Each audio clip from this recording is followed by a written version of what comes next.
आज हम देखेंगे मध्यकालीन इतिहास का दूसरा चैप्टर, जिसमें गुलाम वंश पढ़ेंगे। इसके पहले का हम लोग पढ़ लिए थे। इसमें मोहम्मद गजनवी, मोहम्मद गोरी और दाहिर, उनके बीच युद्ध लड़े गए, ये सब चीज़ें पढ़े थे। अब गुलाम वंश के बारे में पढ़ेंगे। इसमें मोहम्मद गोरी के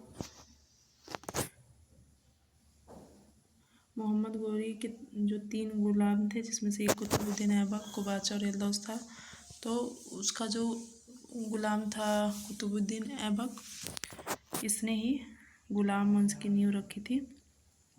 ये मोहम्मद गोरी का गुलाम था, इसलिए इसको गुलाम वंश नाम दिया गया। इसके गुलाम वंश का संस्थापक, इसको दिल्ली सल्तनत का संस्थापक या गुलाम वंश का संस्थापक बोला जाता है। तो कुतुबुद्दीन ऐबक था गुलाम वंश का संस्थापक। यह दिल्ली सल्तनत के सुल्तान का शासन 1206 से लेके 1290 तक चला। इसको दिल्ली सल्तनत या गुलाम वंश के नाम से जाना जाता है। इसके बाद खिलजी वंश आ जाएगा। सभी तुर्क सुल्तान अलग अलग वंश के थे, सब एक दूसरे के गुलाम थे। स्वतंत्र माता पिता का संतान, ये स्वतंत्र माता पिता के संतान होते थे। गुलाम वंश के सुल्तान की जगह प्रारंभिक तुर्क सुल्तान या दिल्ली के ममलूक सुल्तान भी कहना हो, मतलब इनको प्रारंभिक तुर्क सुल्तान या दिल्ली के ममलूक सुल्तान भी कहना उपयुक्त होगा, मतलब कहा जाता है। ये हो गया गुलाम वंश का परिचय। उसके बाद गुलाम वंश के जो सभी शासक थे, जिसमें कुछ फेमस हुए थे और कुछ छोटे छोटे थे, जो कुछ समय के लिए मतलब बने थे सुल्तान, तो उनका पूरा दिया है। कुतुबुद्दीन ऐबक कब से कब तक, 1206 से लेके 1210 तक। 1210 में ये मर गया। इसके बाद बना आराम शाह 1 साल के लिए बना, 1210 से लेके 1211। उसके बाद इल्तुतमिश 1211 से लेके 1236। इसके बाद बना था रुकनुद्दीन फिरोज, ये बस 1236 में कुछ दिनों के लिए बना था। उसके बाद रजिया सुल्तान 1236 से 4 साल तक शासन किया। उसके बाद मुइनुद्दीन बहराम शाह 1240 से 42। फिर अलाउद्दीन मसूद शाह 1242 से 46। उसके बाद नसीरुद्दीन महमूद शाह 1246 से 66।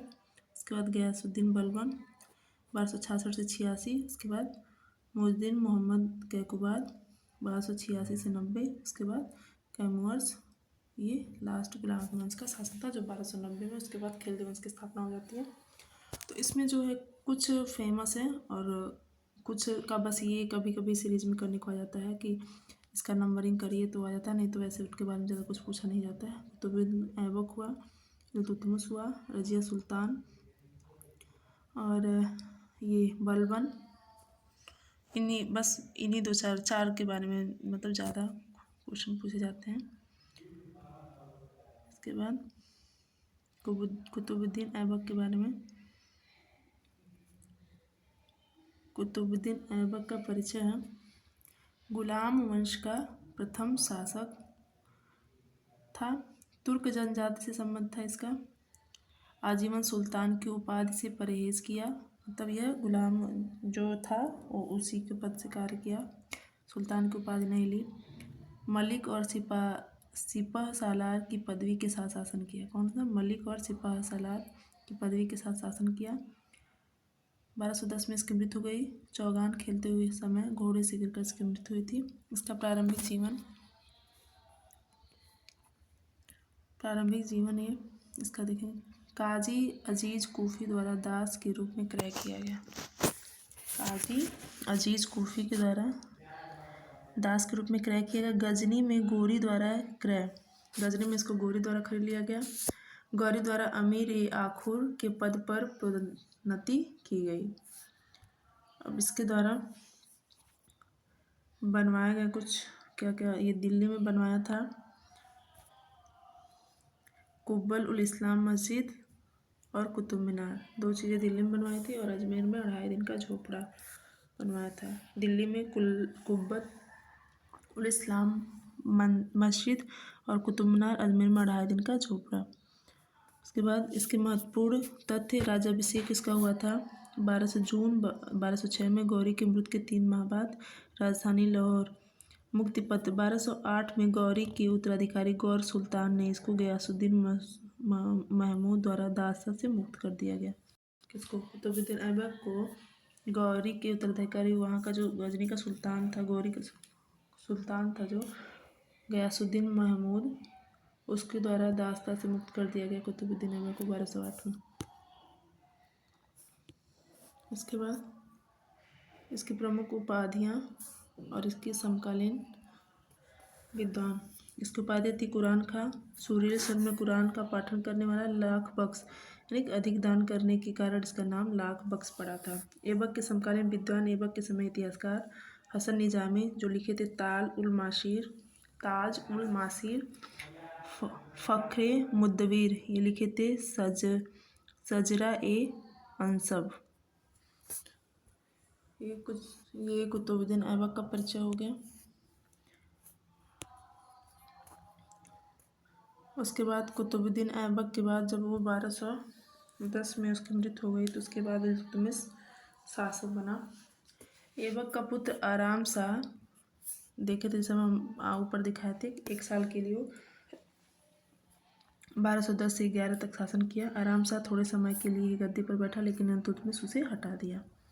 अब उसके बाद इल्तुतमिश 1211 से लेकर 1236 तक ये खलीफा से अधिकार प्राप्त किया। ये सुल्तान का पद स्वीकृत कर लिया था।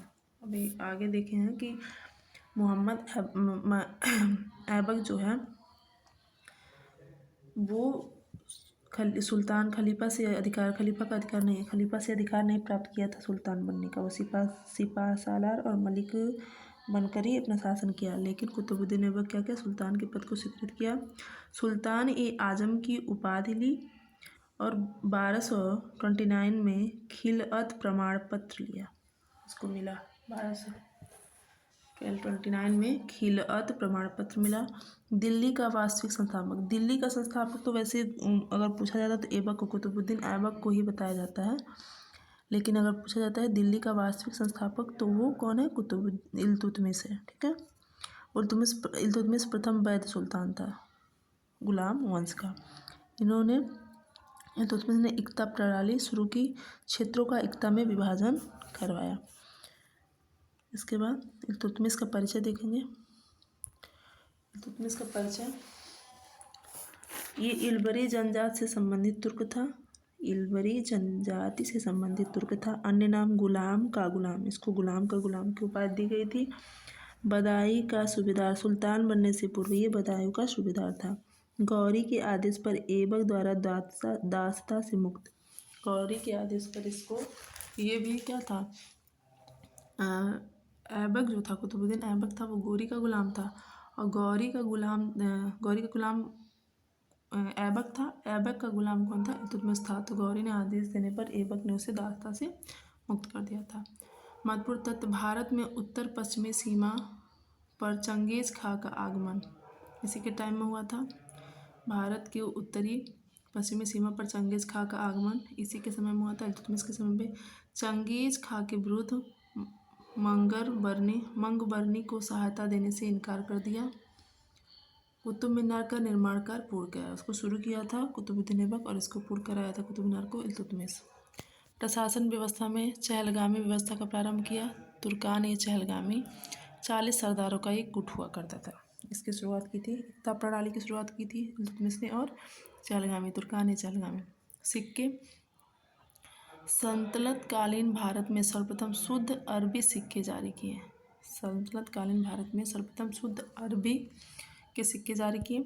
सिक्कों पर टकसाल का नाम लिखवाने की परंपरा प्रारंभ की। इसके पहले मतलब ऐसे छप जाते थे सिक्के, उस पर कोई भी मुहर नहीं रहती थी।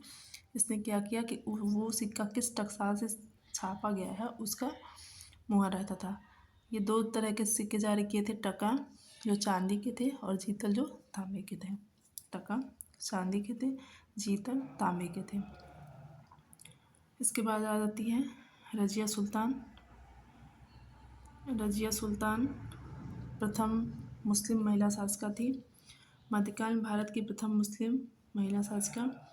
ये 1236 से 1240 से 4 वर्षों तक शासन किया। राज्य की शक्ति को सुल्तान के हाथों में केंद्रित करने पर बल दिया। सत्ताच्युत करने में तुर्कों का हाथ, और इसको तुर्कों ने मरवा दिया। तो पद इसके सुल्तान पद से हटाने के लिए इसको मरवा दिया गया। अगला देखेंगे बलबन। इसके बाद बलबन का परिचय पढ़ेंगे।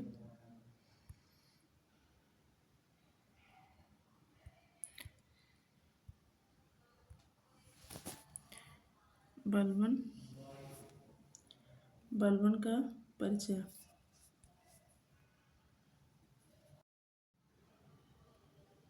बलबन का परिचय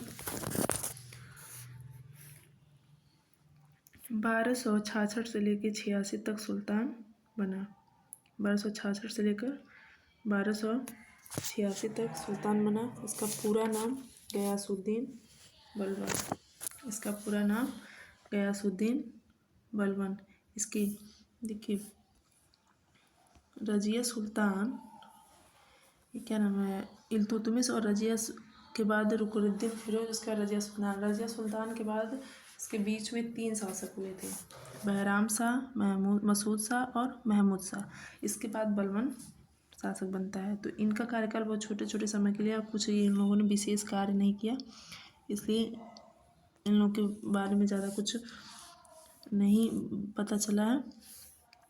अब इसके बाद का परिचय, तो ये 1266 से 86 तक, क्योंकि ये 1240 में मर गई रजिया, 1240 में। उसके बाद 1240 से 42 तक बहराम शाह, 1242 से 46 तक मसूद शाह, और 46 से लेकर 66 तक महमूद शाह। उसके बाद वही 1266 से 86 तक बलबन रहा।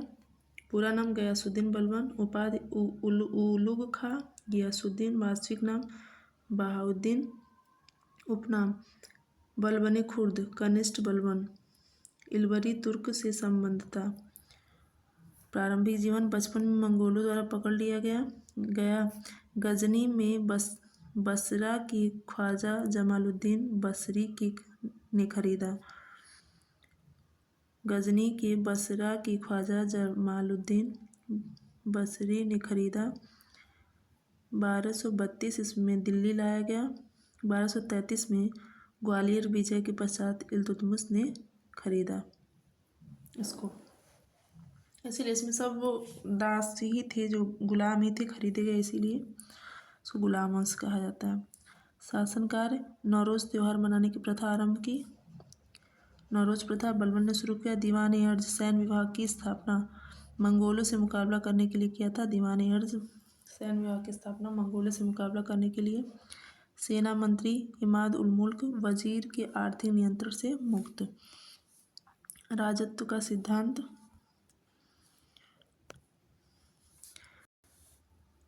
बलबन ने राजत्व का सिद्धांत दिया। रक्त और लौह नीति अपनाई। रक्त और लौह नीति, सुल्तान का पद ईश्वर प्रदत्त, इनका सुल्तान का पद हमको ईश्वर ने प्रदान किया है। सुल्तान का निरंकुश होना आवश्यक है। ये कहता था कि सुल्तान को निरंकुश होना आवश्यक है। सिजदा और पाबूस की रीतियाँ प्रारंभ की। रक्त एवं लौह नीति, ठीक है, सिजदा और पाबूस नामक रीतियाँ प्रारंभ की थी। बलबन के कुछ विचार, राजा धरती पर नियामत खुदा, ईश्वर का प्रतिनिधि। ये खुद को क्या मानता था? ईश्वर का प्रतिनिधि मानता था कि राजा को धरती पे ईश्वर के प्रतिनिधि के रूप में भेजा गया है। राजा जिल्ले अल्लाह या जिल्ले इलाही, ईश्वर का प्रतिबिंब। राजा क्या है? ईश्वर का प्रतिबिंब है। मान मर्यादा में राजा का क्रम पैगंबर के बाद आता है।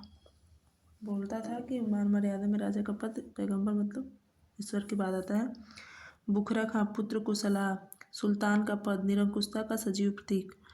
रक्त एवं लौह एवं रक्त नीति का संस्थापक। ये हो गया। आगे बलबन की मृत्यु। तो बलबन की मृत्यु कब हो जाती है? 1286 में। 1286 में बलबन की मृत्यु के बाद कैकुबाद सुल्तान बनता है, उसका पौत्र गद्दी पर बैठता है।